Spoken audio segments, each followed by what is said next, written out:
রাস্তাঘাটে গ্রামে অনেক মানুষকে দেখা যায় অন্ধ মানুষ, হাত আছে, পা আছে, স্বাস্থ্য বিবেক বুদ্ধি সব আছে, কিন্তু 1 ইঞ্চি 1.5 ইঞ্চি জায়গায় দুটো চোখ না থাকার কারণে তাকে অন্ধ বলা হয়। চোখে না দেখার কারণে সে চলতে তার সমস্যা হয়ে যায়। শুধু তাই নয়, ব্যবসা বাণিজ্য থেকে সে বঞ্চিত, গাড়ি চালানো থেকে সে বঞ্চিত, পড়াশোনা থেকে সে বঞ্চিত। এ মুসলমান, আল্লাহ পাক আমাদেরকে 1 থেকে 1.5 ইঞ্চি জায়গায়, তাও কম জায়গাতে আল্লাহ পাক দুটো চোখ দিয়েছেন। জোরে বলো সুবহানাল্লাহ। মুসলমান, আল্লাহ পাক আপনাকে আমাকে এত সুন্দর বানিয়েছে, আল্লাহ পাক এত নিয়ামত দিয়েছে, কিন্তু এই নিয়ামতের যদি শুকর আদায় না করি, কোরআন বলছেন লাইন শাকারতুম লাযিদান্নাকুম ওয়া লাইন কাফারতুম মিন আযাবি লাশাদীদ। আল্লাহ পাক বলেন, আমার বান্দা বান্দি, তোমরা যদি আমার নিয়ামতের শুকর আদায় না করো, আমি আল্লাহ পাক নিয়ামতটা ছিনিয়ে নেব। আর যদি তোমরা নিয়ামতের শুকর আদায় করো, আমি আল্লাহ পাক আমার দেওয়া নিয়ামতকে বাড়িয়ে দেব। আর যদি তোমরা নাশকর করো, আমি আল্লাহ পাক ছিনিয়ে নেব। শুধু ছিনিয়ে নেব না, ইন্না আযাবি লাশাদীদ, আমি আল্লাহ পাক শক্ত আযাব দেব। যাদের জ্ঞান বিবেক বুদ্ধি চোখ থাকার পরও আজকে রহমতের বরকতের মজলিসে যে বসলো না, এ মুসলমান, আজ তারা পুরোপুরি ভাবে বঞ্চিত হয়ে গেল। এই মজলিসের কত দাম, কত সুন্দর দাম আছে। এই মজলিসের দাম সম্পর্কে আপনাদের একটা হাদিস শোনাবো। আপনার মাইকের আওয়াজ, আমার আওয়াজ সবাই বুঝতে পারছেন তো? কারা কারা বুঝছেন না হাত তোলেন। 3টা 4টা 5টা বুঝতে পারছেন, বাকি সবাই বুঝছে। আমার ভাই আব্বাসেরা মায়েরা বলেন, আল্লাহ পাক রব্বুল আলামিন আপনাকে আমাকে মুসলমান বানিয়েছে। বিশ্বনবী সাল্লাল্লাহু আলাইহি ওয়াসাল্লাম যখন মক্কা থেকে মদিনায় গিয়েছেন, সর্বপ্রথম একটা মসজিদ বানিয়েছেন। ওই মসজিদটার নাম হলো মসজিদে কুবা। যারা হজ করতে গেছেন, উমরা করতে গেছেন, ওই মসজিদে 2 রাকাত নফল নামাজ আদায় করলে আল্লাহ পাক একটা উমরা হজের সওয়াব দেন। জেনে বলুন সুবহানাল্লাহ। ওখান থেকে 16 দিন বা 17 দিন পরে একটা মসজিদ বানিয়েছিলেন, সে মসজিদটার নাম হলো মসজিদে নববী। পৃথিবীর হাই কোয়ালিটি মসজিদ, 1300 পিলার আছে। প্রত্যেকটা পিলারের নিচে ঠান্ডার সময় গরম হাওয়া আর গরমের সময় ঠান্ডা হাওয়া। আমাদের এলাকার এসি, এমন এসি দেখতে পাবেন না, কিন্তু মসজিদে নববীতে ওই এসি লাগানো আছে। যে মসজিদটা যখন নবীজি বানান, খেজুর গাছের গুড়ি আর খেজুর পাতার ছাউনি, 54 গজ চওড়া, 60 গজ লম্বা, এত বড় নবীজি মসজিদ বানিয়েছিলেন। প্রতিদিন বিশ্বনবী সাল্লাল্লাহু আলাইহি ওয়াসাল্লাম 5 ওয়াক্ত নামাজের পরে সাহাবাদের সামনে কোরআনের কথা শোনাতেন। জেনে বলুন সুবহানাল্লাহ। প্যারা নবী সাল্লাল্লাহু আলাইহি ওয়াসাল্লাম বলেছেন, ও আমার সাহাবারা, যে জায়গাতে আল্লাহ পাকের কথা রচনা করা হয়, যে জায়গাতে আল্লাহ পাকের পবিত্রতা বর্ণনা করা হয়, ওই মাহফিলের নাম হলো জিকরুল্লাহর মাহফিল। আর এই মাহফিলে যারা আসবে বলবে, আল্লাহ পাক তাদের সকলকে ক্ষমা করে দেবেন। জোরে বলুন সুবহানাল্লাহ। আজকে মুসলমান সুবহানাল্লাহ বলাটাও জানে না। বিশ্বনবী সাল্লাল্লাহু আলাইহি ওয়াসাল্লাম জানিয়েছিলেন, ও আমার সাহাবীরা, কি কতদিন বাঁচবে আপনার আমার জানা যায়? আমার এখন 32 বছর বয়স, আমি 65 বছর বাঁচবো গ্যারান্টি নাই। 40 বছর বাঁচবো আমার জানা নাই। কে কতদিন বাঁচবে আল্লাহ পাক জানে। বিশ্বনবী সাল্লাল্লাহু আলাইহি ওয়াসাল্লাম বলেছেন, লাইফে জিন্দেগিতে যদি একবার সুবহানাল্লাহ বলেন, আল্লাহ পাক কবুল করেন। জান্নাতের ভিতরে আল্লাহ পাক এত বড় গাছ লাগিয়ে দেবে, 70 বছর ধরে বলবান ঘোড়া চলতে থাকবে, কিন্তু সেই গাছের ছায়া শেষ হবে না। যদি বলুন সুবহানাল্লাহ। নারায়ে তাকবীর। এ মুসলমান শুনে রেখে দিন, প্যারা হাবিব সাল্লাল্লাহু আলাইহি সাল্লাম যখন ফজিলত বর্ণনা করে দিলেন, আল্লাহর নবীর একজন সাহাবা দাঁড়িয়ে গেছে। বিশ্ব নবীর সামনে কথা বলার মতো কোনো ক্ষমতা হলো না। বিশ্ব নবী দেখতে পেয়ে বলেন, ও জাবের সাহাবী। ওই সাহাবীর নাম ছিল হযরত জাবের রাদিয়াল্লাহু তাআলা আনহু। দাঁড়িয়ে গেছে বিশ্ব নবী সাল্লাল্লাহু আলাইহি বললেন, জাবের বলো কিসের জন্য দাঁড়িয়ে গেছো, কিসের জন্য বলো। জাবের সাহাবী রাদিয়াল্লাহু তাআলা বলতে লাগলেন, ইয়া রাসূলুল্লাহ, হাবিবাল্লাহ, আপনি বললেন যে জায়গাতে আল্লাহ পাকের কথা আলোচনা করা হয়, যে জায়গাতে আল্লাহ পাকের কোরআনের কথা আলোচনা করা হয়, যে জায়গাতে আল্লাহ পাকের পবিত্রতা বর্ণনা করা হয়, ওটা রহমতের বারাকাতের জান্নাতের মাহফিল। আর যারা আসবে বলবে আল্লাহ পাক তাদেরকে ক্ষমা করে দিবে। বিশ্বনবী সাল্লাল্লাহু আলাইহি সাল্লামকে প্রশ্ন করলেন, নবী গো, ওয়া ইনসানা ওয়া ইনসানা, হাদিসের বর্ণনা হলো কোন জানা কারণে আল্লাহ যদি কারণে আসে, যদি বসে, তবু কি আল্লাহ পাক তাদেরকে ক্ষমা করে দিবে? বিশ্বনবী বলেছেন, সাহাবারা শোনো, আল্লাহ পাক তাদেরকে ক্ষমা করে দিবে। জোরে বলুন সুবহানাল্লাহ। আর একটু জোরে বলুন। মুসলমান শুনে রেখে দিন, অন্য হাদিসে আছে আল্লাহ নবী সাল্লাল্লাহু আলাইহি ওয়াসাল্লাম জানিয়েছে, কাওয়ালাতু উম্মিহি, মায়ের পেট থেকে যেমন বাচ্চা জন্মগ্রহণ করে, ওই বাচ্চা যেন কোনো গুনাহ থাকে না, ওই বাচ্চাকে মাসুম বলা হয়, নিষ্পাপ বলা হয়। আমরা যখন শেষ দোয়াটা করে যাব, আর আমাদের গ্রামে আমাদের ছেড়ে যারা, আমাদের বাপ মা ভাই বোন আত্মীয় স্বজন যারা কবরস্থ হয়ে গেছে, আজকে কবরবাসীরা পড়ে আনন্দিত করে পেয়ারপুর ফাজিলনগর মাদ্রাসায় দুইজন ছেলে হাফেজ কোরআন হবে। আপনাদের তাদেরকে নিয়ে কিছু কথা বলার পরে শেষ দোয়াটা হবে। আর আমাদের কাছে হাদিয়া পাঠাবে আমাদের ছেলে মেয়েরা যারা বেঁচে আছে। হে আল্লাহ, এই জন্য আমরা সকলে বলুন, আমরা শেষ দোয়া করে যাব, যদি বলুন ইনশাআল্লাহ। হাত উঠিয়ে বলুন, যদি বলুন ইনশাআল্লাহ। সবার হাত কিন্তু উঠলো না, বলছেন না ভালো লাগলে পাইয়ে দেখি। এ মুসলমান শুনে রেখে দিন, রাস্তাঘাটে গ্রামগঞ্জে অনেক মানুষকে দেখা যায় এক হাত এক পা চলছে, কিন্তু একটা পা এক হাত চলছে না, হাত আর উঠে না। ও রোগীটার নাম কি জোরে বলুন? প্যারালাইসিস। প্যারালাইসিস হয়ে যায়। যে আল্লাহ মায়ের পেটের ভেতরে জান দিতে পারে, সেই আল্লাহ আমাদের জানটা কেটে দিতে পারে কিনা জোরে বলুন। কয়েকদিন আগে একজন আমার ওস্তাদে মোহতারাম, তিনার একটা সমস্যার কারণে তিনি বলছেন, দেখতে গেলাম তিনি অসুস্থ, তো তিনি বলছেন যে আমি গোসল করার পরে আমি খেতে বসলাম, এক মুঠো খাবার, এক লুকমা খাবার একবার দেওয়ার পরে দ্বিতীয় লুকমা আর আমার মুখে গেল না, আর যায়নি এখন পর্যন্ত। জানি আল্লাহ আমাকে সুস্থ করুন। জি আল্লাহ এখনো তো আমাদেরকে সেই শক্তি দিয়েছে কি দেয়নি, যেটা বলো। এখনো হাত উঠাতে পারছি না, এ হাত উঠাতে পারছি, সব ঠিক আছে। তো সেই আল্লাহ পাকের দেওয়া জানে শরীরের শক্তিতে হাত, চতুর্দিকে রহমতের ফেরেশতারা দেখতেছে আমাদেরকে। আমার আল্লাহ যে আল্লাহ শক্তি দিতে পারে, সে আল্লাহ পাকের নামের আওয়াজ দিয়ে একবার সকলে হাত উঠিয়ে বলতে পারবো না যে আমরা আজকে কোরআনের হাফিজের পাগড়ি প্রদান দেখে যাব? একবার ইচ্ছা করে, একবার নিয়াত করে সকলেই বলুন তো ইনশাআল্লাহ। হাত উঠে ইনশাআল্লাহ। এখনো অনেকজন আছে ইনশাআল্লাহ বুঝে না, বুঝলেন না? আগামী কালকে আমার জলসা আছে, কি বললেন, একবারে পুরো বিহারের কাছে হরিশ্চন্দ্রপুর, সেখানে জলসায় যাব।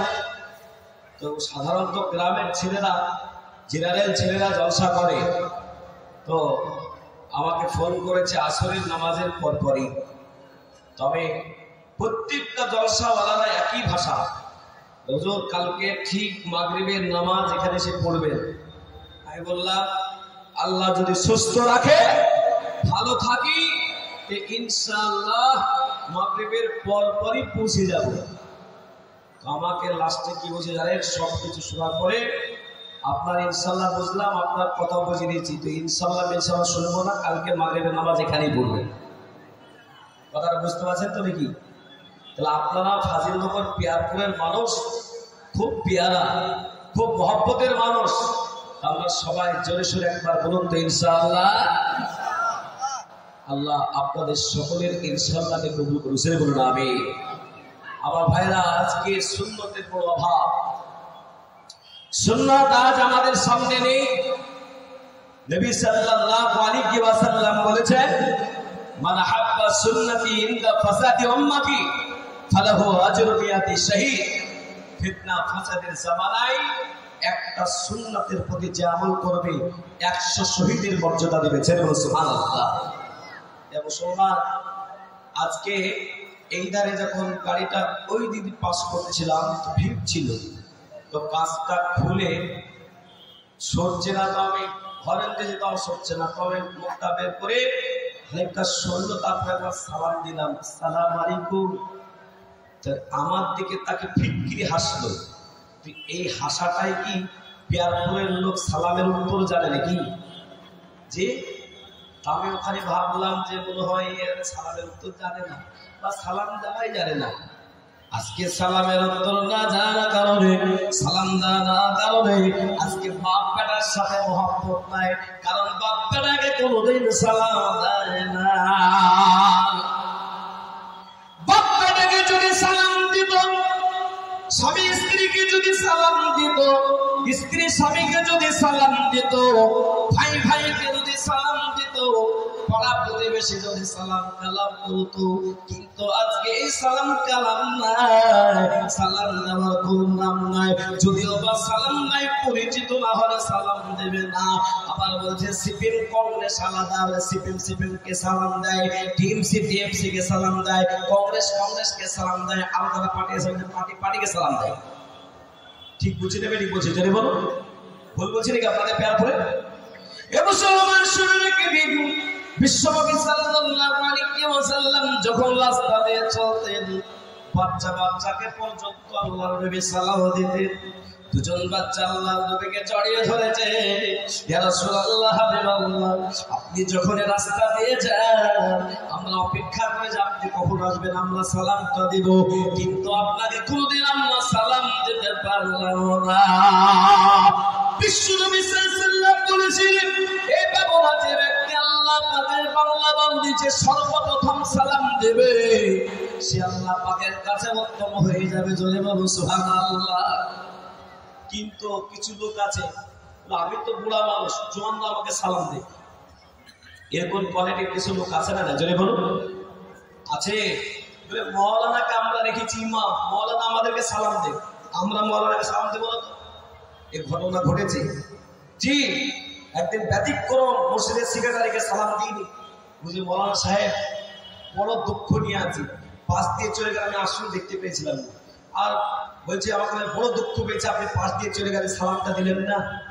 তাহলে আপনাকে তো আমি দেখতে পাই না, আমি খেয়াল করিনি কোন দিকে খেয়াল ছিল আমার, তো আপনি সালাম দিলেন না। আমি দেখলাম যে মওলানারা আগে সালাম দেয় কি দেয়নি। এরকম কোয়ালিটির পেয়ার করে নদীয়ার মানুষের কথা হয় না, ওখানে কি আছে? তাহলে তো ভালোই আছে। সুবহানাল্লাহ। এ মুসলমান, এই জন্য আল্লাহর কাছে প্রিয় হওয়ার জন্য আমরা সালাম দিব। জোরে বলুন ইনশাআল্লাহ। জোরে বলুন, সালাম দিবেন তো? একবার সালাম দেন তো দেখি, দিতে জানেন কি দেখি একবার। ব্যাস, আসসালামু আলাইকুম বলে প্যাকেট হারে শেষ, আর আগে পিছিয়ে কিছু নাই। কি আছে বলুন তো? আসসালামু আলাইকুম ওয়া রাহমাতুল্লাহি। কিন্তু একবারে সালাম দিতে, যদিও বা কাউকে সালাম দিচ্ছি আসসালামু আলাইকুম ওয়া রাহমাতুল্লাহ, মানে কি দিয়ে বলছে কিছু বুঝে আসে না, মানে ভক্তির সঙ্গে সালাম নেই। নবী সাল্লাল্লাহু আলাইহি ওয়াসাল্লাম বলেছেন, মুসলমানকে যখন সালাম দেবে একে অপরের ভিতরে মহব্বত আল্লাহ বাড়িয়ে দিবে। জোরে বলুন সুবহানাল্লাহ। আমার আগে আমি থাকতাম মালদাতে, তো মালদাতে আমি এরকম মাদ্রাসার অফিসে বসে আছি, তো ওখান থেকে এক লোক এসেছে, তো ওই লোক কিন্তু যখনই দেখা হয় তখনই কিন্তু লোক কিন্তু হেসে কথা বলে। কিছু লোক আছে মানে মুখটাকে কোনোদিন হাসি দেখা যায় না, মানে ঠোঁটটা কোনোদিন হেসেছে এরকম দেখা যায় না। আর কিছু লোক আছে দেখা হলেই হাসি মুখ লাগে, এরকম কোয়ালিটির লোক আছে না? জোরে বলুন।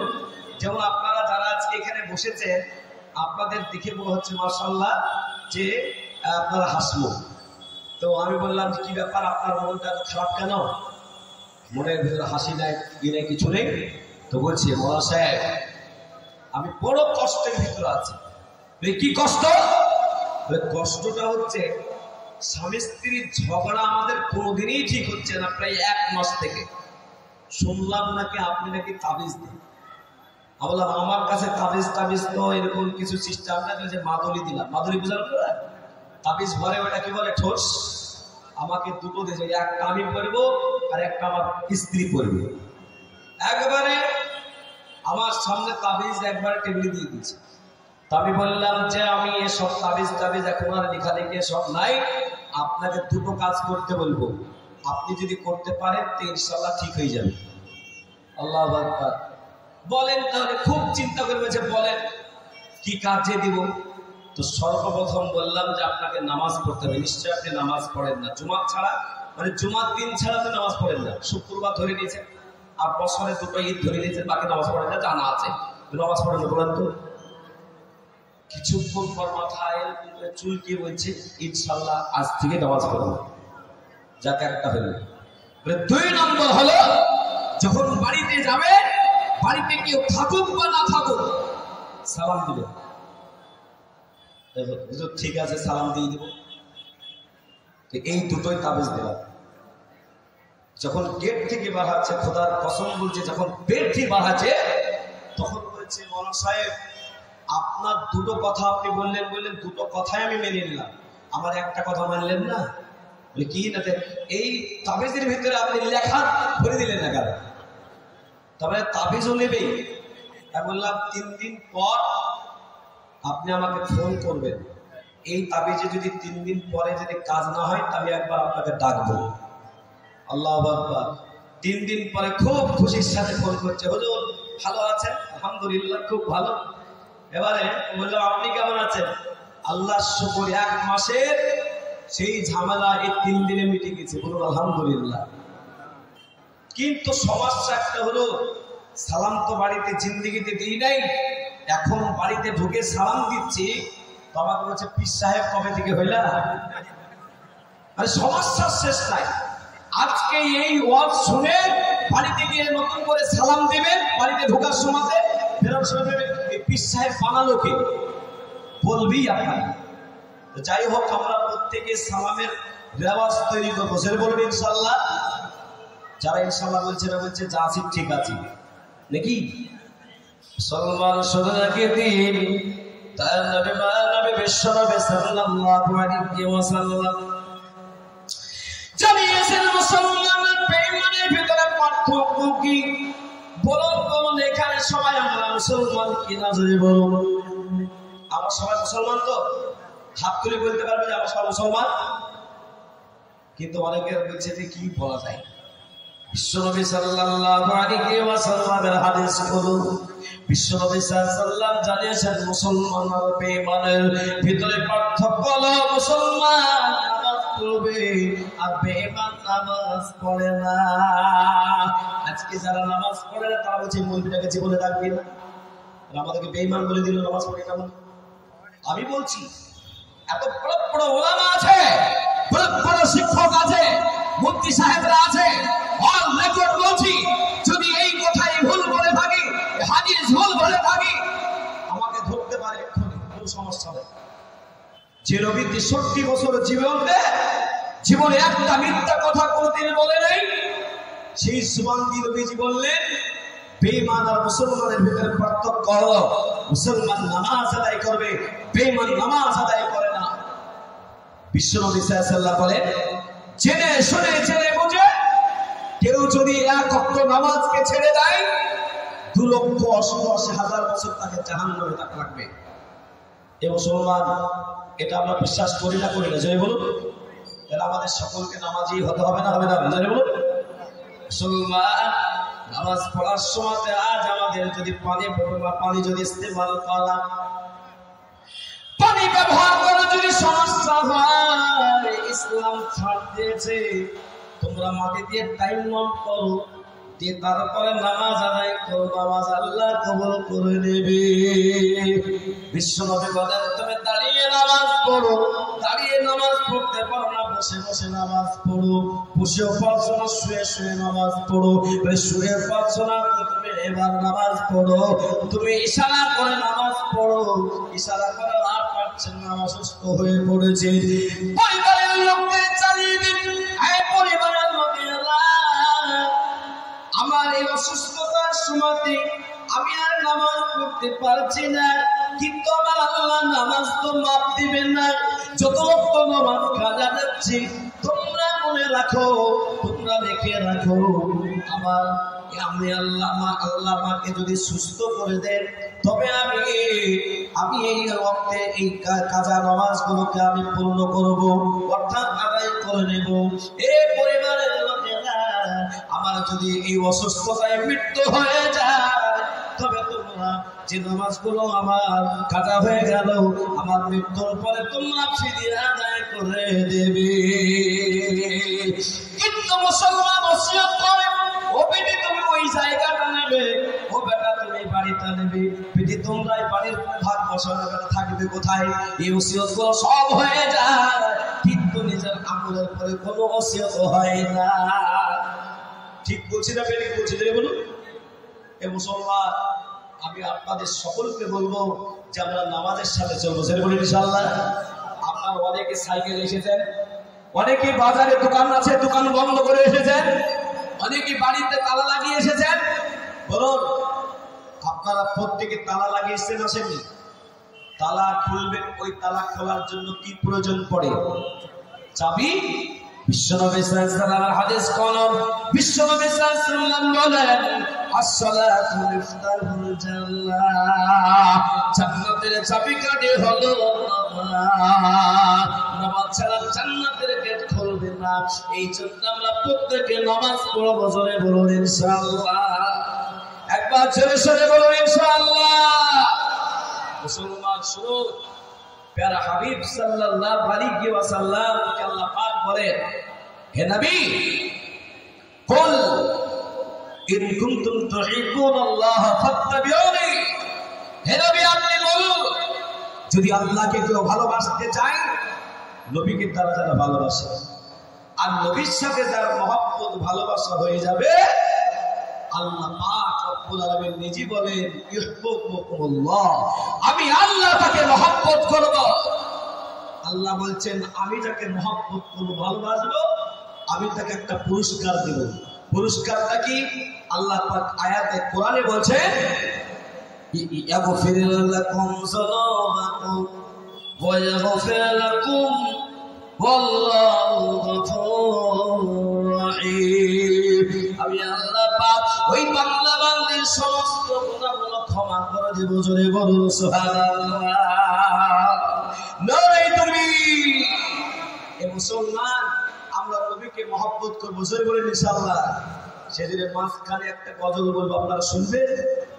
শুনবেন তো? সুবহানাল্লাহ। হৃদয়ের গভীরে, হৃদয়ের গভীরে রেখেছি যারে, এদিন নবীরে আমার প্রিয় নবীরে,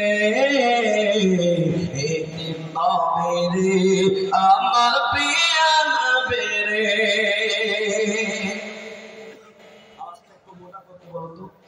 হৃদয়ের গভীরে রেখেছি যারে, এদিন নবীরে আমার প্রিয় নবীরে, এদিন নবীরে আমার প্রিয় নবীরে, দয়ার নবীরে মায়ার নবীরে, দয়ার নবীরে মায়ার নবীরে, এদিন নবীরে আমার প্রিয় নবীরে, হৃদয়ের গভীরে রেখেছি যারে, নবীরে আমার প্রিয় নবীরে,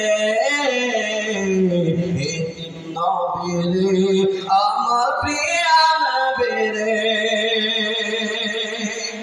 অন্যায় অনাচারে ফল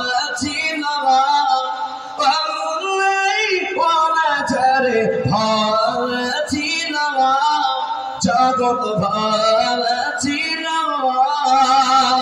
দয়ার নবী মায়ের নবী এসে সাবিধান করেলাম জয় সুবহানাল্লাহ দয়ার নবী মায়ের নবী এসে সাবিধান করেলাম এমন নবী সম্মান কি করে করিবা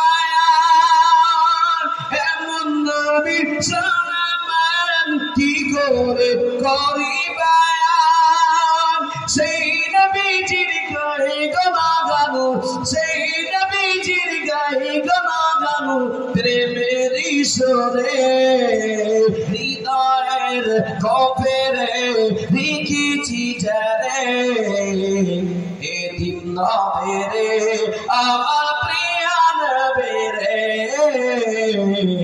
এদিন নবেরে আমার প্রিয় নবেরে যেরকম সুবহানাল্লাহ হাফিজে কোরআনরা সামনে উপস্থিত হয়ে গেছে হাফিজে কোরআন তোমরা এইদিকে এসে বসো এই সাইডে আমাদের পাশে বসো তোমাদেরকে মানুষ দেখো যেই হাফিজে কোরআন যারা দেখবে আল্লাহ পাক তাদের চোখের গুনাহকে maaf করে দেবে যেরকম সুবহানাল্লাহ টাটকা হাফিজে কোরআন বলুন এই হাফিজে কোরআনদের আমরা সকলে মহব্বত করবো যেরকম বলেন ইনশাআল্লাহ আর যারা দাঁড়িয়ে আছে আমি তাদের বলবো ভাই বাড়িতে ঘুমিয়ে যান আপনাদের সৌভাগ্য নাই যে টাটকা হাফিজে কোরআনের সামনে একটু বসা দু চারটা কথা শোনা সারা জীবন ঘুমিয়ে গেলেন কিন্তু আজকে এই পিয়ারপুর মাদ্রাসার জালসার আয়োজনে বসা যাচ্ছে না সেকেন্ডে সেকেন্ডে এমন এক মাজলিস কোরআনের মাজলিস হাফিজে কোরআনের মাথায় পাগড়ি প্রদান করা মাজলিস যে মাজলিসে বসলে আল্লাহ পাক একটা করে সেকেন্ডে গুনাহ maaf করে দেবে আর একটা করে নেকি সেকেন্ডে সেকেন্ডে আমাদের আমলনামাতে দিবেন জোরে বলুন সুবহানাল্লাহ আর একটু জোরে বলুন সুবহানাল্লাহ আমার বাজিরা ভাইরা বোনেরা ভাইরা আমি আপনাদের সকলকে বলবো বিশ্বনবী সাল্লাল্লাহু আলাইহি ওয়াসাল্লাম মক্কাতে এই দিন প্রচার করার জন্য নবী আর মার খেয়েছিলেন কিনা বিশ্বনবী সাল্লাল্লাহু আলাইহি ওয়াসাল্লাম দিন রাত তিনি কোরআনের মেহনত করার জন্য বিশ্বনবী সাল্লাল্লাহু আলাইহি ওয়াসাল্লাম সর্ব অবস্থায় চেষ্টা করেছিলেন কিন্তু কাফের বেঈমানরা আমার নবীজিকে মানে নাই আর যারা মেনে নিয়েছিল তারা দামি হয়ে গেছে কিয়ামত পর্যন্ত তাদের নাম চলবে কিন্তু তারা মানে না ওই আবু জাহেল মার্কা যাকে যে জায়গায় যে গাড়টাতে মক্কাতে রাখা আছে গোটা সৌদি আরবে কোথাও পরিষ্কার দেখতে পাবে না কিন্তু যে জায়গায় আবু জাহেলকে ফেলা হয়েছে যে গাড়টাতে যে কাফেরদেরকে ফেলা হয়েছে গাড়টাতে ওই কদমের প্রান্তে ওই জায়গাটাই অপরিষ্কার হয়ে আছে 2019 সালে গিয়ে দেখে এসেছি তাহলে আমরা নবীর মহব্বতের দিকে থাকবো না আবু জাহেলের দিকে থাকবো জোরে বলুন এ মুসলমান আজকে বড় কষ্ট লাগে কিছু কিছু মানুষ আছে বলে জলসা করে হবে কি বলে ভালো কাজে বাধা বেশি ভালো কাজে মানুষ কম কিন্তু খারাপ কাজে গান বাজনা লাগিয়ে দেন এরকম 3টা মাঠ লাগবে ঠিক না বেরিয়ে জোরে বলুন কিন্তু আজকে কোরআন ও হাদিসের মাহফিলে ওই লোকগুলোই বসেছে যাদেরকে আল্লাহ কবুল করেছেন জোরে বলুন সুবহানাল্লাহ আমার নবী বিশ্বনবী সাল্লাল্লাহু আলাইহি ওয়াসাল্লাম মক্কাতে 13 বছর দিন প্রচার করেছিলেন তাইফের ময়দানে আমার নবী সাল্লাল্লাহু আলাইহি ওয়াসাল্লাম দিন প্রচার করতে গিয়েছিলেন কিন্তু সেখানকার কাফের বেঈমানরা আমার নবীজিকে চিনতে পারে না নবীকে আমার 3 জায়গাতে বেহুশ করা হয়েছিল বিশ্বনবী সাল্লাল্লাহু আলাইহি ওয়াসাল্লামের রক্ত মাখা জায়গাটা যারা হজ করতে গেছে যারা উমরা করতে গেছে ওই তাইফের ময়দানে আমি যখন গেলাম মক্কা থেকে 29 কিলোমিটার রাস্তা হলো তাইফের ময়দান ওই তাইফের ময়দানে আমি বললাম সাহেবকে বললাম আমাকে সর্বপ্রথম ওই জায়গাটা দেখা যে নবী নবীকে সৃষ্টি না করলে আল্লাহ পাক গোটা বিশ্বকে সৃষ্টি করতেন না।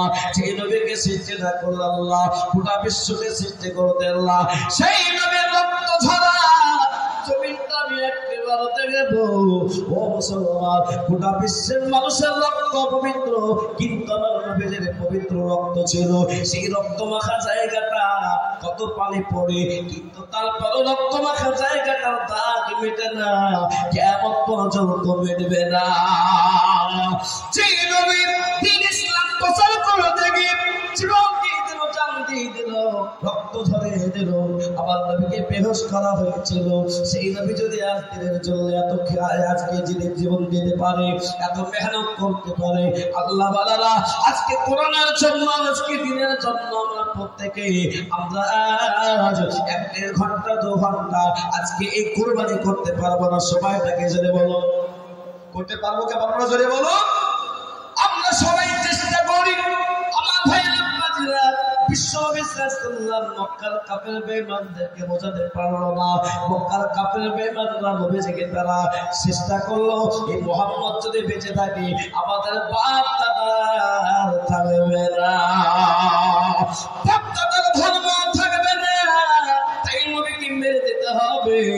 তাই নবী সারাটি কাজ করলো, সারাদিন দিনের মেহনত করার পরে আমার নবী সাল্লাল্লাহু আলাইহি ওয়াসাল্লাম রেস্ট নেওয়ার জন্য, আরাম করার জন্য ঘরের ভেতরে প্রবেশ করে আরাম করবে।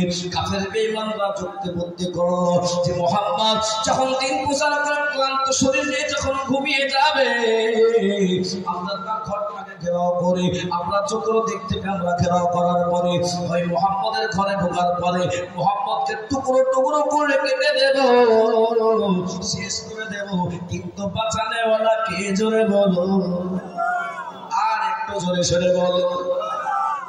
বাঁচানেওয়ালা আল্লাহ। যদি মুসলমানদেরকে বাঁচিয়ে রাখে মুসলমান, কোন জালেম বাদশা আমাদেরকে, আমাদের একটা লোভ আমাদের আর করাতে পারবে না।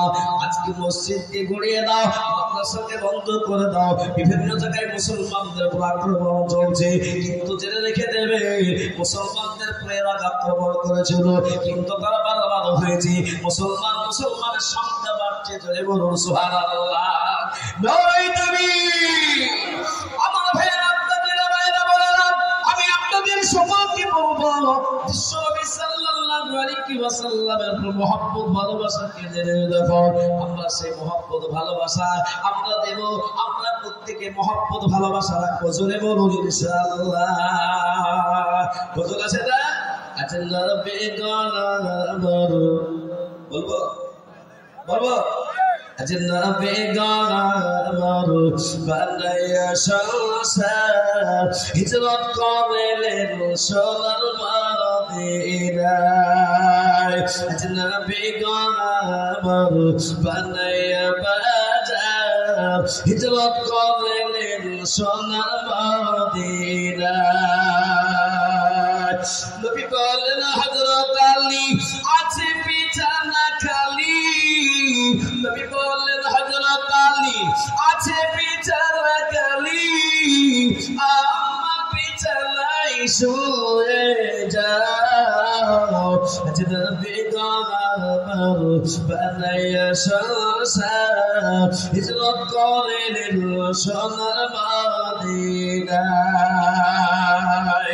আব্দুল্লাহ পৃষ্ঠ হতে, আব্দুল্লাহ পৃষ্ঠ হতে, মা আমিনা গর্ভ হতে জন্ম নিলেন নবী মক্কাতে। আজ নবী গলাবর বানায়া সংসার হিজরত করলেন সোনার মদিনায়। নবী উম্মতের লাগিয়া কাঁদিয়া কাঁদিয়া, নবী উম্মতের লাগিয়া কাঁদিয়া কাঁদিয়া শুয়ে আছেন নবী মদিনায়। আজ নবী গলাবর বানায়া সংসার হিজরত করলেন সোনার মদিনায়। ওই নবীর পরে তোমরা পড়িলে, ওই নবীর পরে তোমরা করিলে হাপিয়া গুজব নিভে যায় নবী বানাইয়া সংসার হিজরত করিলেন সোনার মদিনা। নবী আমার বড় ক্লান্ত হয়ে, নবী আমার বড় পেরেশানি হয়ে দিনের মেহনত করে আমার নবী ঘরের ভেতরে প্রবেশ করেছে। কাপড় বেঈমানরা চুক্তি পরামর্শ ছিল, আল্লাহ নবীর ঘরটা চতুর্দিকে ঘেরাও করে দিল। আমার নবী সাল্লাল্লাহু আলাইহি সাল্লামের কাছে খবর দিয়ে দিলেন, জিবরাইল বললেন, নবী গো আর আপনাকে ঘরের ভেতরে থাকতে হবে না, কাপড় বেঈমানরা আপনার ঘরটা চতুর্দিকে ঘেরাও করে দিয়েছে। বিশ্ব নবী আমার ঘরটা কাপের বেঈমানরা অস্ত্র শস্ত্র নেতারা ঘেরাও করেছে, আমি কেমন করে এবার বের হব? বিশ্বনবী সাল্লাল্লাহু আলাইহি ওয়াসাল্লাম আল্লাহ পাক জানিয়ে দিলেন, পড়ুন সূরা ইয়াসিন 5টা আয়াত। জানি বলুন সুবহানাল্লাহ। সূরা ইয়াসিনের 5টা আয়াত। বিসমিল্লাহির রহমানির রহিম। ইয়াসিন ওয়াল কুরআনিল হাকীম ইন্নাকা লামিনাল মুরসালিন আলা সিরাতিন মুস্তাকিম।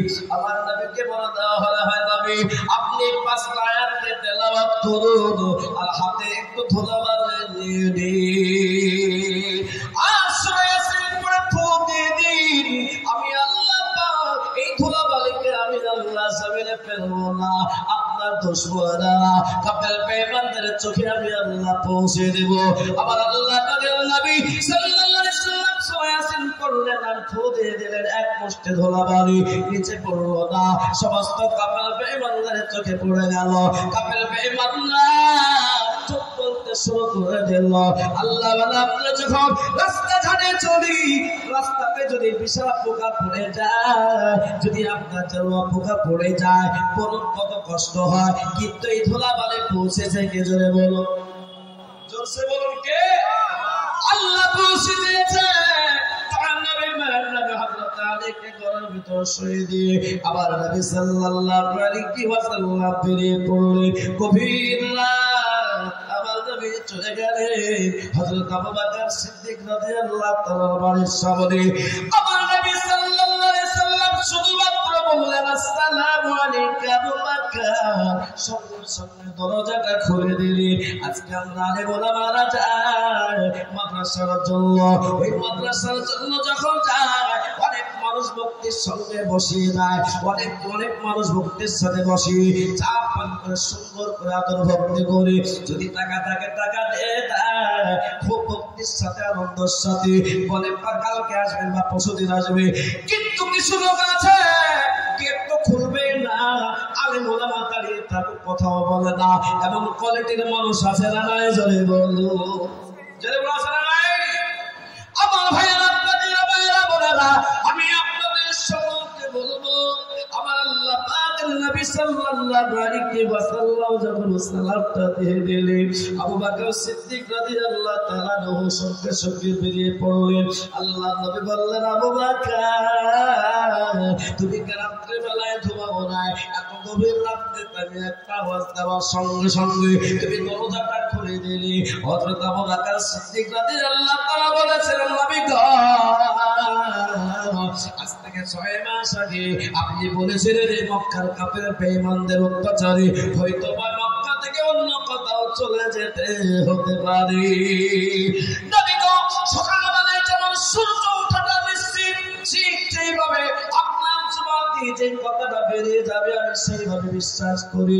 আপনি যেতে বলেছিলেন ওই দিন আমি দুটো উট ক্রয় করে ইসলাম সবাই করার জন্য, ও আল্লাহর নবী আমি বিশ্বাস করেছিলাম আল্লাহ পাকের একটা হুকুম আসবে, আপনি হিজরত করবেন, আপনি ডাকবেন, আর আমার টাকা সারা দিলে আমার বড়ই দেরি হয়ে যাবে, আর আপনি আমার দরজার সামনে রাহমাতুল লিল আলামিন, আপনি দরজার সামনে দাঁড়িয়ে থাকবেন, এই বেয়াদবি আল্লাহ পাক ক্ষমা করবেন না।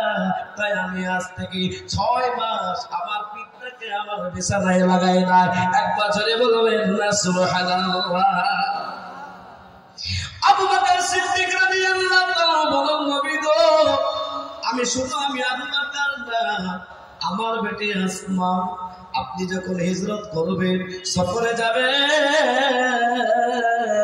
ওই রাস্তাতে নাস্তা খাওয়ার জন্য রাস্তা তৈরি করে, আমার নাস্তা শেষ আবার নাস্তা তৈরি করে আমার বেটি আসমা দাঁড়িয়ে দাঁড়িয়ে দাঁড়িয়ে দাঁড়িয়ে অপেক্ষা করে।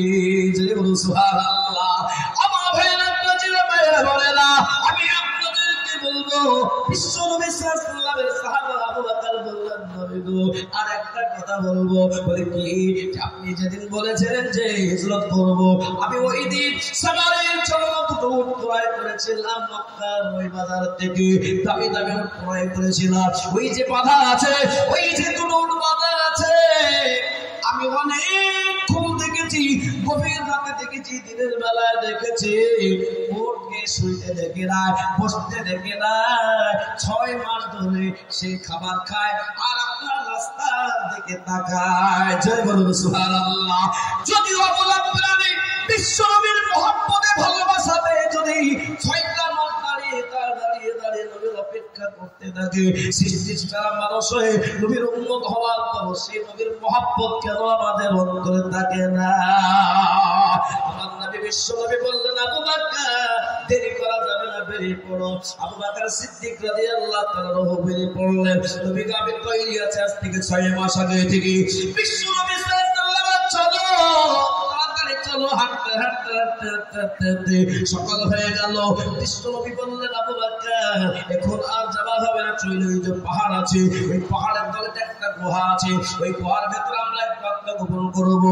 আজ থেকে 3 দিন পর আমরা এখান থেকে আবার আমরা চলতে থাকবো। আমার নবী বিশ্ব নবী সাল্লাল্লাহু আলাইহি ওয়াসাল্লাম বললেন, আবু বকর কেমন বলে, ঠিক আছে হুজুর তাহলে চলেন। আমার ভাইয়েরা ওই গুহার কাছে যাওয়া হলো। ওই গুহাটার নাম হলো গারে সুল। বিশ্ব নবী সাল্লাল্লাহু আলাইহি ওয়াসাল্লাম আবু বকর বললেন, নবী গো, এই গুহার ভিতরে অনেক কিছু থাকতে পারে, অনেক কেরামত থাকতে পারে, অনেক কিছু থাকতে পারে, তাই আপনি একটু দাঁড়িয়ে যান, আমি একটু সুন্দর করে গুহাটা পরিষ্কার করে দিই। জেনে বলুন আল্লাহু তাকবীর। আবু বকর সিদ্দিক রাদিয়াল্লাহু তাআলা গুহার ভিতরে নেমে পড়লেন, সুন্দর করে গুহাটা পরিষ্কার করলেন। আর গুহাতে দেখতে পেলেন, গণনা করি আমরা বিশ্ব নবী সাল্লাল্লাহু আলাইহি সাল্লামের জীবনেতে লেখা আছে, সিরাতে মুস্তাফা কিতাবে লেখা আছে, বিশ্ব নবী সাল্লাল্লাহু আলাইহি সাল্লামের গণনা করি 12টা চিত্র ছিল। ওই চিত্রের ভিতরে, ওই চিত্রটাকে আপনাদের নদিয়ার মানুষ কি বলে? যদি বলে কি বলে? গর্ত বলে। ইঁদুরের গর্ত। ওই গর্তের ভিতরে বলুন কিরা মাকড়া বিষাক্ত কিন্তু থাকতে পারে না, পারে না। হযরত আবু বকর সিদ্দিক রাদিয়াল্লাহু তাআলা এমন একটা রুমাল ছিল, তার দিয়ে কেটে কেটে কেটে কেটে সমস্ত চিত্রগুলো বন্ধ করে দিলেন। আল্লাহ নবীকে ডাকতেছেন, নবী গো, অনেকটাই লেট হয়ে গেল পরিষ্কার পরিচ্ছন্ন করতে, আপনি এবার চলে আসুন। বিশ্ব নবীকে বললেন, নবী গো, আপনি তো গভীর রাত্রিতে আমার বাড়ি এসেছেন, আপনি আরাম করতে পারে নাই, আমি বসে যাচ্ছি, আমার উপরে মাথা দিয়ে আপনি ঘুমিয়ে যান, আপনি ঘুমিয়ে পড়ুন। বিশ্বনবী হযরত আবু বকর সিদ্দিক রাদিয়াল্লাহু তাআলার উপরে মাথা দিয়ে নবী আমার ঘুমিয়ে পড়লেন। আবু বকর সিদ্দিক রাদিয়াল্লাহু তাআলা তলে তাকায়, উপরে তাকায়, সব দিকে তাকায়, নিচের দিকে তাকিয়ে দেখছে একটা চিত্র বন্ধ না, ওই চিত্রটা বন্ধ করার মতো কাপড় নাই। আবু বকর বলেন, আমি দুনিয়ায় বেঁচে থেকে লাভ না, আমার জানের বিনিময়ে আমার নবী যদি জীবিত থাকে, আমার আল্লাহ পাক আমলটা যদি কবুল করে নেয়, আমার আল্লাহ পাক আমাকে জান্নাত দিতে পারে। জোরে বলুন সুবহানাল্লাহ। নয় তুমি আমার ভাইরা বাজিরা ভাইরা বলে না, তাই আমি আপনাদেরকে বলবো, বিশ্বনবী সাল্লাল্লাহু আলাইহি সাল্লামের সাহাবী আবু বকর সিদ্দিক রাদিয়াল্লাহু তাআলা ওই চিত্রটারে পা দিয়ে দিলেন বিশ্বনবী সাল্লাল্লাহু আলাইহি সাল্লামের দিদারের জন্য। ওই কিরা মাকড়ার ভিতরে বিষাক্ত সাপের দিন নয়, 2 দিন নয়, 3 দিন নয়, 4 দিন নয়, 4 মাস নয়, 40 বছর ধরে আমার নবীর দিদারের জন্য ওই গুহার ভিতরে অপেক্ষা করেছিল। জোরে বলুন সুবহানাল্লাহ। আর একটু জোরে বলুন, কত বছর অপেক্ষা করেছিল? 40 বছর। এবং বিশ্বনবী সাল্লাল্লাহু আলাইহি সাল্লামকে দিদার করার জন্য ওই সাপ বেরোনোর চেষ্টা করবে কি করবে না যদি বলুন, কিন্তু বেরোতে পারে না। সাপ সব চিত্র বন্ধ, পায়ের কাছে এসে দংশন করতে লাগলো। বলুন একটা মানুষকে যখন দংশন করবে, বলুন ওই মানুষটার শরীরে বিষ ছড়িয়ে যাবে কি যাবে না জানে বলো, বিষ ছড়িয়ে যাবে। এ ভাইয়েরা আমার ভাইয়েরা যেটা নজওয়ানেরা, ওই বিষ হয়ে গেল, পুরো শরীর হলুদ হয়ে গেল, চোখ দিয়ে চটচট চটচট করে পানি পড়তে লাগলো। আবু বকর সিদ্দিক রাদিয়াল্লাহু তাআলা মনে মনে ভাবলেন, আমার চোখের পানি যেন আমার নবীজির কপাল মোবারকে, আমার নবীজির চেহারা মোবারকে না পড়ে। আবু বকর সিদ্দিক রাদিয়াল্লাহু তাআলা ডান দিকে আবার বাম দিকে করে বসে, এ আল্লাহ বালালা, চোখের পানি ঠান্ডা না গরম জলে বলুন, জলে বল ঠান্ডা না গরম। এ আব্বা যারা ঠান্ডা নাই গরম, সেই গরম পানি এক ফোঁটা আবু বকর সিদ্দিক রাদিয়াল্লাহু তাআলা পানি মুবারক ভিজে ভিজে ভিজে ভিজে এক ফোঁটা আপনার পানি, গরম পানি আমার নবীজির চেহারা মোবারকে পড়ে গেল। বিশ্বনবীর চোখ খুলে গেল। আবু বকরের চোখ দিয়ে চট চট চট করে পানি পড়তেছে। আবু বকর সিদ্দিক রাদিয়াল্লাহু তাআলা কাঁদতে কেন? নবীজি বলেন, আবু বকর ওই কথা কি মনে পড়েছে নাকি? পেটের কথা মনে পড়েছে নাকি? কি বাবা কাঁদছো কেন?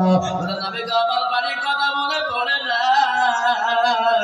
আমার পরিবারের কথা মনে পড়ে না, আমার পায়ে যেন কেসে কাটতেছে। নবীজি উঠলেন, আমার নবী সাল্লাল্লাহু আলাইহি ওয়াসাল্লাম পা টানিয়ে দিলেন। আল্লাহ নবী সাল্লাল্লাহু আলাইহি ওয়াসাল্লাম থুতু মোবারক আল্লাহ নবী সাল্লাল্লাহু আলাইহি ওয়াসাল্লাম আবু বকরের পায়ে লাগিয়ে দিলেন। সমস্ত পায়ের বেশ, সমস্ত শরীর বেশ পানি হয়ে গেল। জলে বড় সুবহানাল্লাহ, নবী তুমি আমার ভাইয়েরা কাফের বেঈমানরা গোটা মক্কা তন্ন তন্ন করে খোঁজ করছে, পাহাড় এলাকায় খোঁজ করছে, আমার নবীকে পায় না। দুইজন কাফের বেঈমান আসে ওই গুহার কাছে এসে অপেক্ষা, কিন্তু আমার নবীকে শুধু মানুষ ভালোবাসে নাই, আমার ভাইয়েরা জন্তু জানোয়ার পর্যন্ত আমার নবীকে ভালোবেসেছিল। ঠিক না বেঠিক যদি বলো, আমার নবী সাল্লাল্লাহু আলাইহি ওয়াসাল্লাম যেই জায়গায় অপেক্ষা করছে, যেই জায়গায় আরাম করতেছে, এই মাদ্রাসা এসে জাল বনিয়ে দিল। আর আপনার কবুতর এসে সেখানে আপনার বাসা বাঁধিয়ে দিল। আর সেই জায়গায় পিঁপড়েও যেতে থাকলো। দুইজন কাফের বেঈমান এসে বলতে লাগলো, বলে মুহাম্মদ এই মক্কা ছেড়ে এখনো মদিনায় যাই না, এই গুহায় থাকতে হবে। আর এক বন্ধু বলল, যদি থাকে মাকড়ার জাল কি বলুন শব্দ নাকি? যদি বলুন শব্দ নাকি? এত শব্দ যে ফু দিলে উড়ে চলে যায় নাকি? আমার ভাইয়েরা বন্ধু এর ভিতরে থাকতে পারে না, যদি থাকতো তাহলে কবুতর ডিম পারত না। এবার আল্লাহ নবী বলেন, আবু বকর তোমার হাত পা কাঁপতেছে কেন বলো? বলে নবী গো, এবার মনে হয় আমরা ধরা পড়ে যাবো, মনে হয় আমাদেরকে গ্রেফতার করে নেবে। আমার আল্লাহ পাক জানিয়ে দিচ্ছেন, নবী আপনি আবু বকরকে জানিয়ে দিলেন, ওয়ালা তাহজান ইন্নাল্লাহা মা'ানা। টেনশন করো না আবু বকর, চিন্তা করো না, আমাদের দুজনের সাথে আমার রব আছে। জোরে বলুন সুবহানাল্লাহ। আমরা চিন্তা করবো না, সঙ্গে রাখতে আল্লাহকে সর্ব অবস্থায় আমাদের সঙ্গে আছেন। কি জোরে বলুন, জোরসে বলুন কে? আল্লাহ। আমার ভাইরা, আমার মায়েরা, আমার আব্বাজিরা, আমার নওজোয়ান ভাইরা, আমি আপনাদের সকলকে বলবো, নবীর মহব্বত ভালোবাসা এবং প্রয়োজন আছে না নাই? জোরে বলুন। আজকে নবীর মহব্বত ভালোবাসা সবাই বলি আমরা আছে, কিন্তু যদি বলা হয় আপনার মুখে দাড়ি কয়, তখন বলবে দাড়িটা নাই গো। কিছু লোক আছে স্ত্রীকে খুশি রাখতে গিয়ে দাড়ি কেটে ফেলে, এরকম লোক আছে না? যদি বলুন আছে না? নেই? মনে হয় আপনাদের এলাকায় নাই, মনে হয়। বগলের চুল লটকাচ্ছে, শয়তান ঝুলতেছে। নবীজির সুন্নাহ 40 দিনের ভেতরে ভেতরে বগলের চুলকে তুমি কেটে ফেলে দাও। আমার গ্রামে আমার এক দাদু মসজিদকে সাফ করতো, খুলে জামা টামা খুলে মসজিদ সাফ করছে। আমি মাসার গেছি, পড়ার জামা নাই। আল্লাহ ওনাকে জান্নাতবাসী করুক। উনি পরে মেনে নিয়েছেন, প্রথম মানছিলেন না। কি আমি মসজিদে ঢুকছি, পরিষ্কার করছি, খালি শরীরে পরিষ্কার করছে, কিন্তু আমার চোখ চলে গেছে একবার আমার বগলের নিচে। দেখছে একবার শয়তান এত বড় ভেড়ে গিয়েছে, একবার সাদা সাদা শয়তান ঝুলছে। যে দাদু এতদিন ধরে তুমি ফরজ গোসল আদায় করেছ, এতদিন ধরে তুমি গোসল করেছ, তোমার কিন্তু একটাও নামাজ কবুল হয় নাই। বলে নতুন বলবি আবার কি ফতো আমার গো, এতদিন পর্যন্ত কেউ এরকম কথা বলতে পারো না, আমাকে বলছো আমি 10 বছর থেকে বসে আজান দিয়েছি। ও মানতে চাইছে না। আমি বললাম যে বগলের নিচে কি ওটা? কেউ বলছে চুল, বুঝে কাটতে হয় না। বললাম তাহলে কাটতে কেউ বলেনি? বুঝে বগলের নিচের চুল কেউ কাটার কথা বলে নাকি? বগলের চুল আবার কাটতে হয় নাকি? বগল কেটে যাবে? বুড়া মানুষ তো যা আসতে বলে দিচ্ছে, বিশ্বাসই করছে না যে বগলের চুল কাটতে হয়।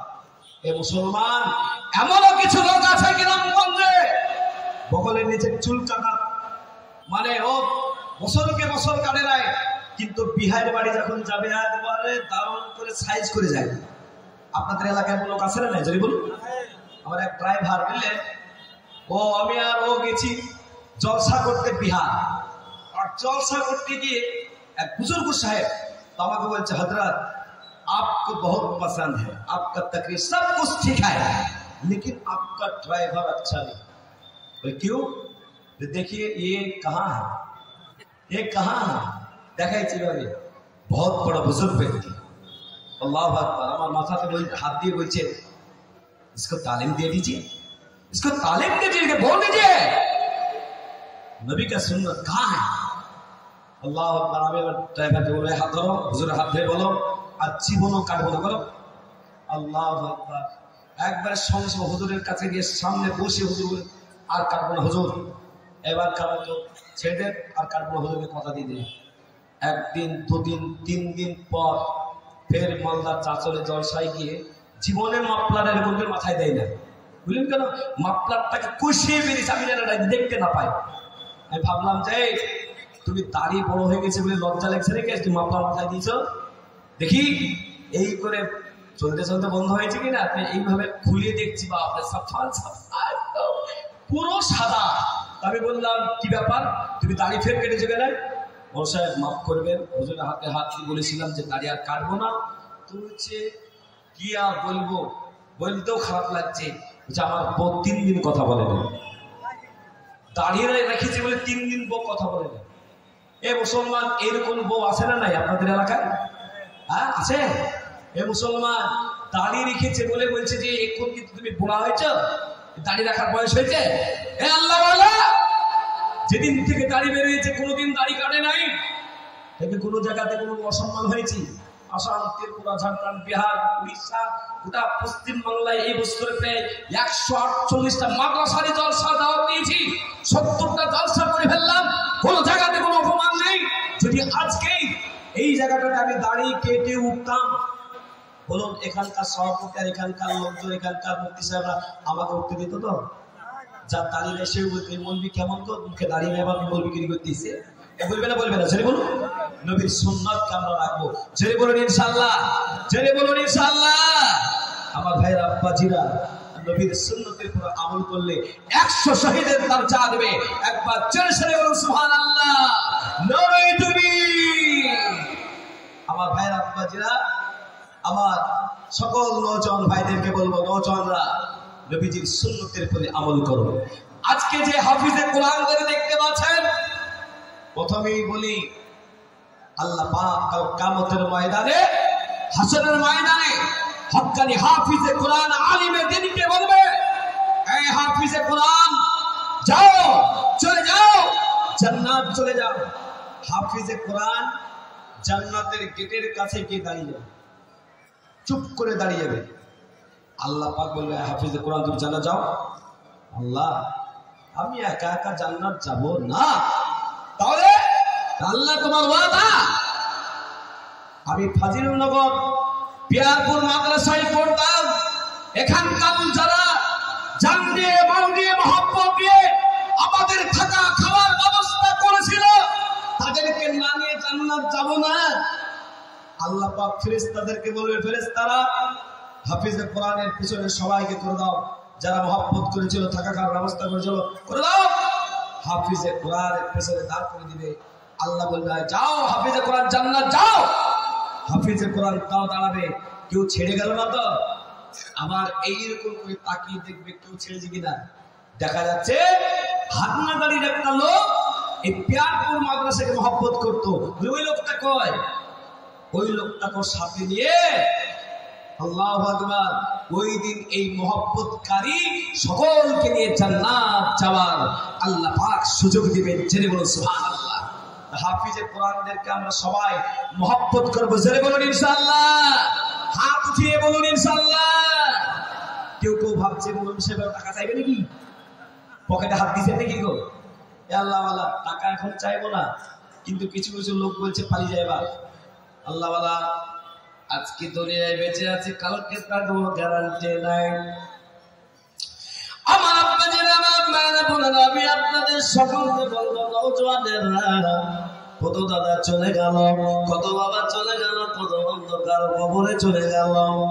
আজকে আমরা কবর দেখে আজকে আমাদের মনে হয় না, কবরের জায়গাটা আমাদের স্মরণ হয় না। কত নওজোয়ান চলে গেল, কত অ্যাক্সিডেন্ট হয়ে মারা গেল। বলুন সব রোগের ওষুধ আছে, কিন্তু মৃত্যু রোগের কোন ওষুধ না। বলুন পিয়ারপুরের লোকেরা, মৃত্যু রোগের কোন ওষুধ আছে যারা বলো নাই? এখন আমি জামিনুল ইসলাম যদি আমি এখন যদি অসুস্থ হয়ে যাই, পিয়ারপুরের হাতুড়ি ডাক্তার এসে বলবে থার্মোমিটার ভিড়াও। থার্মোমিটার ভিড়ি বলছে রোগ খুব জরুরি আছে, চলো। আল্লাহ না করুক এভাবে আমাকে উঠিয়ে নিয়ে চলে যাবে একবারে কোথায়? নাজিরপুর নার্সিংহোম। নাজিরপুর নার্সিংহোমের ডাক্তার বলছে কেন হবে না, রোগী বড় খারাপ আছে, চলো কৃষ্ণগড়। কৃষ্ণগড়ে এক সপ্তাহের রোগী কেন হবে না? কলকাতা। কলকাতা হবে না, চলো ভারত। যতক্ষণ জান বেঁচে আছে ততক্ষণ আপনার জন্য বড় বড় হসপিটাল আছে, তত বড় বড় নার্সিংহোম আছে। যদি পিয়ারপুর ফজিলনগরের হাতুড়ি ডাক্তার বলে দেয় মৃত্যু হয়ে গেছে, বলে এই লাশটাকে রাখা যাবে না, আমার গ্রামে পৌঁছে দেবে। আজকে এখন আল্লাহ না করে মৃত্যু হয়ে যায়, কালকে সকাল 9টা হতে হতে আমাকে ওই নিরালা নিস্তব্ধ জায়গায় রেখে চলে আসবে। আল্লাহ বলুন আমাদের সকলকে মৃত্যুবরণ করতে হবে। আল্লাহ পাক কোরআন কারীমের মধ্যে বলে কুল্লু নাফসিন যায়কাতুল মাউত, প্রত্যেকটা নাফসকে মৃত্যুর স্বাদ গ্রহণ করতেই হবে। মৃত্যু থেকে কেউ বাঁচতে পারবে না। আমার ভাইয়েরা, আজকে কত মানুষ চলে গেল অন্ধকার কবরে। বিষ্ণু নবী সাল্লাল্লাহু আলাইহি ওয়াসাল্লাম যখন কোন কবরস্থানে পাশ দিয়ে যেতেন, আবার নবীজির চোখ দিয়ে ঝরঝর করে পানি ঝরতো। কিন্তু আবার নবীজি সাহাবারা বললেন, নবী গো, আপনি যখন কোন কবরস্থানে পাশ দিয়ে যান এত আপনার চোখ দিয়ে পানি বের হয় কেন? বিষ্ণু নবী বলেছিলেন ওই কবরটা অনেকের জন্য জান্নাতের ঘর, আবার অনেকের জন্য জাহান্নামের ঘর। তাই আমি আপনাদেরকে বলবো, কোরআন খুলুন, কিয়ামতের ময়দানে, হাসরের ময়দানে আজকে আপনার সব ছেলে আপনার সব আপনার ছেলে মেয়ে সব আপন, কিন্তু শুনে রেখে দিন আল্লাহ পাকের কোরআন খুলুন 30 নম্বর পারা সূরার নাম সূরা আবাসা। আল্লাহ বলেন ইয়াউমা ইয়াফিরুল মারউ মিন আখিহি ওয়া উম্মিহি ওয়া আবিহি ওয়া সাহিবাতিহি ওয়া বানিহি। কাল কিয়ামতের ময়দানে বাপ বেটাকে চিনবে না, বেটা বাপকে চিনবে না, এই স্ত্রী স্বামীকে চিনবে না, স্বামী স্ত্রীকে চিনবে না, বন্ধু বান্ধবকে চিনবে না। কিন্তু এই যে পিয়ারপুর ফজিলনগরের মাদ্রাসার ছাত্ররা কাল কিয়ামতের দিনে আপনাকে চিনে নেবে, আপনাকে সাথে করে জান্নাত নিয়ে যাবে। আপনি যখন মারা যাবেন, আমরা যখন মারা যাব, সব বন্ধ হয়ে যাবে। কিন্তু এই মাদ্রাসায় আমার ভাইয়েরা, মাদ্রাসার ছাত্ররা আপনার সব সময় কোরআন তেলাওয়াত করে, বিশেষ করে ফজরের সময় আপনার গ্রামে মসজিদে নামাজ না পড়ে মাঝে মাঝে মাদ্রাসায় পড়তে আসবে। মাদ্রাসার ছাত্ররা ফজরের সময়তে এই ছোট্ট ছোট্ট বাচ্চারা ফজরের সময় নামাজ আদায় করার পরে সূরা ইয়াসিন পড়ার পরে আল্লাহর কাছে দোয়া করেন, মাবুদ আমরা পিয়ারপুর ফজিলনগরের মাদ্রাসার ছাত্র, আমাদের থাকা খাওয়া যারা ব্যবস্থা করেছে, আল্লাহ যারা কবরস্থ হয়েছে, কবরের জায়গাটা শান্তির জায়গা বানিয়ে দাও। আর যারা বেঁচে আছে আল্লাহ তাদেরকে পরিবারকে সুস্থ রাখো, ভালো রাখো, ব্যবসা বাণিজ্যতে বরকত দাও। হে আল্লাহ ওয়ালা, প্রতিনিয়ত যে জায়গায় দোয়া হয়, প্রতিনিয়ত যেই মাদ্রাসায় কোরআন তালিম হয়, এই মাদ্রাসার ছাত্রদের সম্পর্কে আমার ভাইয়েরা বিশ্বনবী সাল্লাল্লাহু আলাইহি বলেন, খায়রুকুম মান তাআল্লামাল কুরআন ওয়া আল্লামাহু। তোমাদের ভিতরে ওই ব্যক্তি উত্তম যে কোরআন শিক্ষা করে, শিক্ষা দিল, এরা শিক্ষা করেছে আর আপনারা শিক্ষা দিয়েছে। বলুন এই মাদ্রাসা কিয়ামত পর্যন্ত থাকবে। আজকে মারা গেলে আপনার ছেলে মেয়ে কিছুদিন দোয়া দরুদ করবে, কিছুদিন কাঁদবে, কিন্তু তারপরে আপনার কার মনে লাগবে না। আর একটু জোরে বলুন সুবহানাল্লাহ। মুসলমান শুনে রেখে দিন, এই জন্য আমি আপনাদেরকে বলবো, আমি আপনাদের সকলকে বলবো, কত টাকা কোন দিকে চলে গেল, কত টাকা কোন দিকে নষ্ট হয়ে গেল।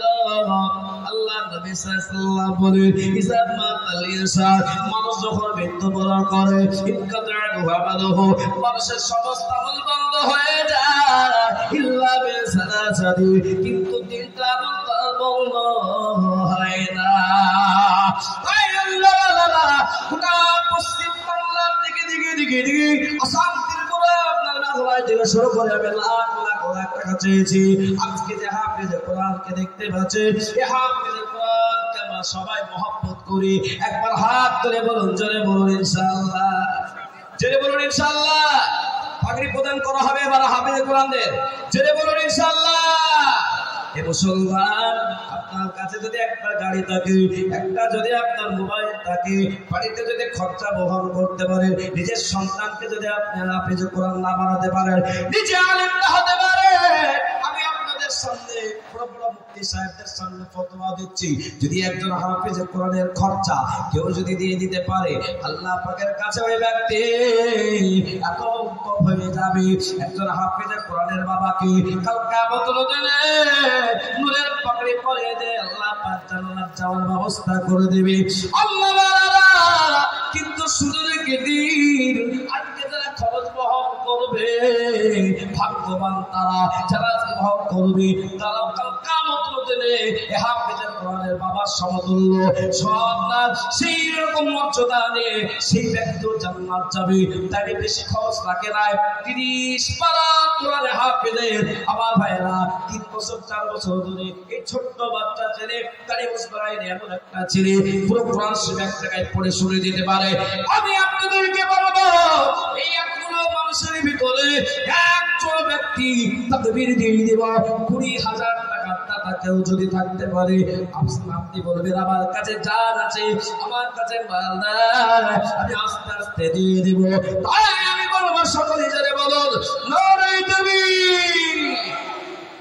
একজন ব্যক্তি প্রথম নম্বরে 20,000 টাকার দাতা, আমি দেখতে চাই সেই ব্যক্তিকে যে হাফিজে কোরআন